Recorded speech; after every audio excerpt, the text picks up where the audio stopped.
You've been told your whole life that self-awareness is a superpower. Know yourself, understand your triggers, be conscious of your patterns.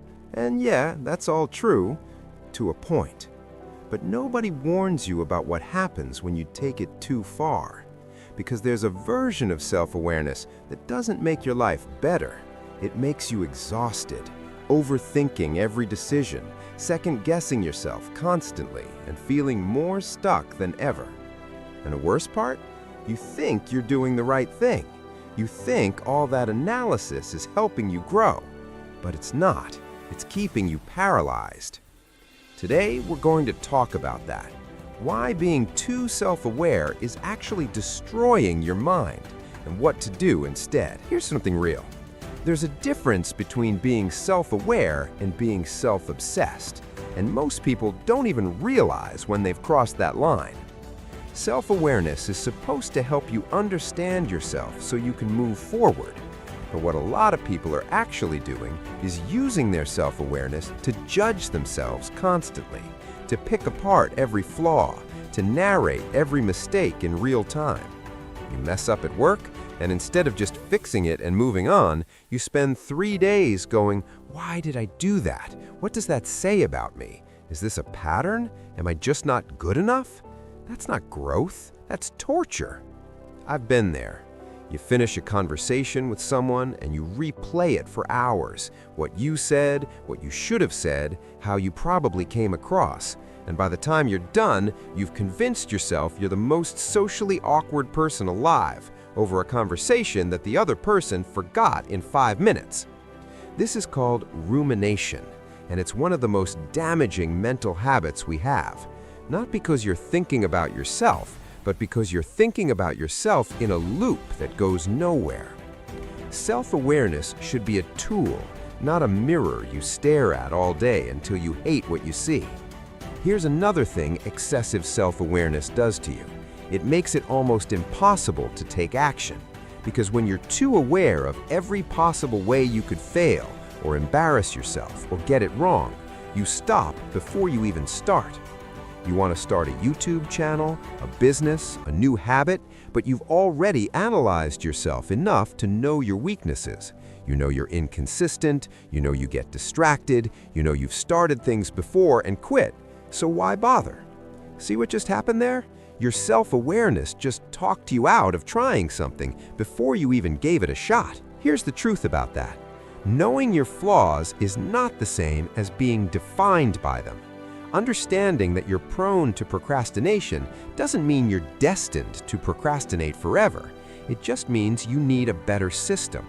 But if you use that knowledge to confirm your worst beliefs about yourself, you're weaponizing your own self-awareness against your future. The people who actually get things done, they're not the ones with perfect self-knowledge. They're the ones who act despite imperfect self-knowledge. They say, "I know I'll probably overthink this, so I'm giving myself 10 minutes to decide and then I'm moving." That's it. That's the skill. You don't need more insight. You need more action. And sometimes that means turning the volume down on your own inner commentary. So what's the alternative? Because I'm not saying stop being self-aware. That would be ridiculous. Self-awareness is genuinely valuable when it's used right. The shift is this: go from self-awareness to self-compassion, from observation to action, from analysis to acceptance. Step 1. Notice without judging. When something goes wrong, just observe it like you're watching someone else. Okay, I avoided that conversation because I was scared of conflict. Interesting. Not, "I'm such a coward, what's wrong with me?" Just, "That happened. What do I want to do differently next time?" Step 2. Set a time limit on reflection. Give yourself 10 minutes to process something. Think about it, feel it, write about it if you need to. Then close the loop. Because most problems don't need 3 hours of internal debate. They need 5 minutes of honest thought and then a decision. Step 3. Redirect toward behavior, not identity.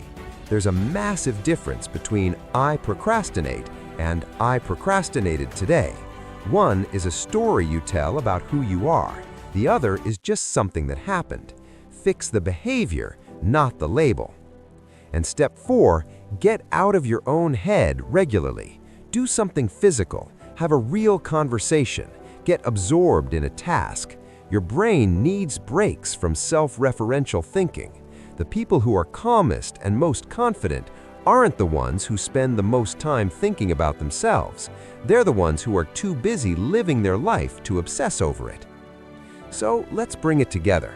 Self-awareness is not the enemy.